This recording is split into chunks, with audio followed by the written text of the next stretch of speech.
Mafia Jungkook hall room से ताई की तरफ देखकर सोच रहा था, ताई खूबसूरत तो तुम बहुत हो, भले ही तुम मेरी भाई की गर्लफ्रेंड ही क्यों ना हो।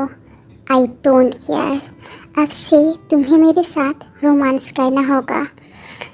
जब भी मैं चाहूँ, जितनी बार, जितनी देर तक मैं तुम्हारे साथ रोमांस करना चाहूँ, तुम्हें उतनी देर तक मेरे साथ रोमांस करना होगा ताई।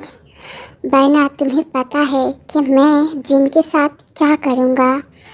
ताई ने देख लिया कि जोंगकुक उसकी तरफ बेशर्म की तरह देख रहा था, तो उसने जल्दी से रूम की दरवाज़ा अंदर से बंद कर दिया। उसे लगा कि अब जोंगकुक उसे नहीं देख पाएगा, लेकिन वो गलत थी। तभी जोंगकुक जल्दी से अपनी रूम के अंदर चला जाता है, क्योंकि जिन और जोंगकुक की रूम बगल में ही था और उन दोनों की रूम के बीच में एक सीक्रेट दरवाज़ा है, और जिसके बारे में किसी को भी नहीं पता सिवाय जोंगकुक के। ताई रूम के अंदर सोच रही थी कि वो बहुत ज़्यादा डरी हुई थी। उसे पता नहीं कि जोंगकुक अब आगे क्या करने वाला है। उसे लगा कि उसने दरवाज़ा बंद कर दिया, अब सब कुछ ठीक हो जाएगा, और वो जल्दी से बाथरूम के अंदर चली गई और फ्रेश होने लगी। पर उसे पता नहीं था कि जोंगकुक उस सीक्रेट दरवाजे से जिन के रूम के अंदर आ जाएगा।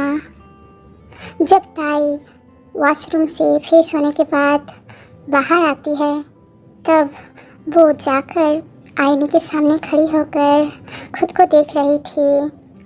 तभी अचानक से उसने देखा कि जोंगकुक जिन के बेड के ऊपर बैठा हुआ है। पहले उसे लगा कि वो जोंगकुक को हेलुसिनेट कर रही थी, पर वो गलत थी। अचानक से जोंगकुक उठकर ताई के पास आ जाता है और उसे पीछे से टाइटली पकड़ लेता है। तब ताई चौंक जाती है। उसे लगता है कि वो सपना देख रही है, ऐसा कुछ नहीं।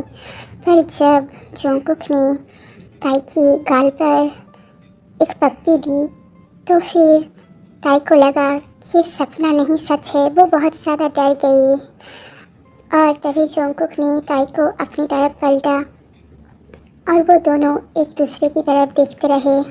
ताई को बहुत ज़्यादा डर लगने लगी कि जोंगकुक कैसे दरवाज़ा बंद होने के बाद भी रूम के अंदर आ गया। तब उसने नोटिस की कि जिन और जोंगकुक की रूम के बीच में एक सीक्रेट दरवाज़ा भी है। शायद उसके बारे में जिन को भी नहीं पता।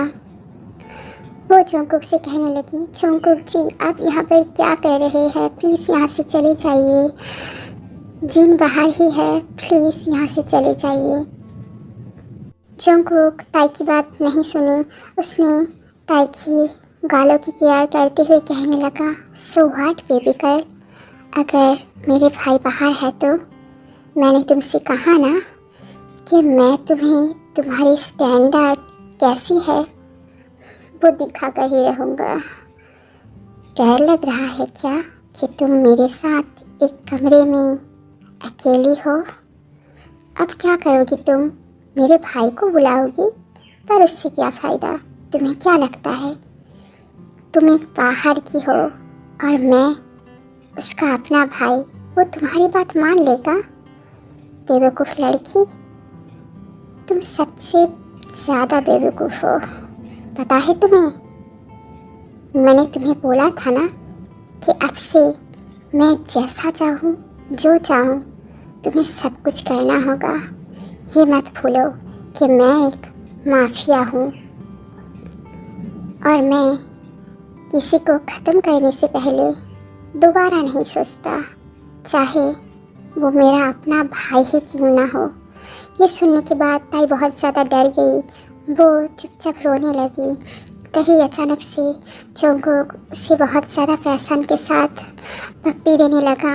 ताई ने उसे धक्का देकर खुद से अलग कर दिया, पर जोंगकुक ने उसके हाथ पकड़ लिया और कहने लगा, हाउ डेयर यू, तुमने मुझे धक्का कैसे दिया? हाँ, क्या तुम्हें लग रहा है कि मैं तुम्हारे साथ मजाक कर रहा हूँ? सुनो मेरी बात, चुपचाप मैं जैसा बोल रहा हूँ वैसा ही तुम्हें करना होगा। मेरे पास आओ, बहुत ज़्यादा पास। देखना, मैं तुम्हें अपने भाई से भी ज़्यादा खुश रखूँगा। तुम्हें पता है ना कि मैं जब तुम्हारे साथ रोमांस करना चाहूँ तब तुम्हें मेरे साथ रोमांस करना होगा, वरना मैं। और फिर जंगकुक दोबारा से ताई को अपनी बाहों में खींच लेता है और तभी रूम के बाहर से जिन ताई को बुलाने लगता है। ताई, लव, तुम क्या कर रहे हो? जल्दी से बाहर आओ, खाना ठंडा हो जाएगा, जल्दी करो, दरवाज़ा खोलो, मुझे अंदर आने दो। ताई अब बहुत ज़्यादा घबरा गई। वो जंगकुक को उस सीक्रेट दरवाजे से जाने के लिए रिक्वेस्ट करने लगी। प्लीज़ जंगकुक जी, आप चले जाइए, वरना जिन हम दोनों को एक साथ देख लेगा। पर जंगकुक ने कुछ नहीं कहा और उसने ताई को दोबारा से अपनी बाहों में खींच लिया। अब आगे क्या होगा ये हम देखेंगे इस सीरीज़ के पार्ट 5 में।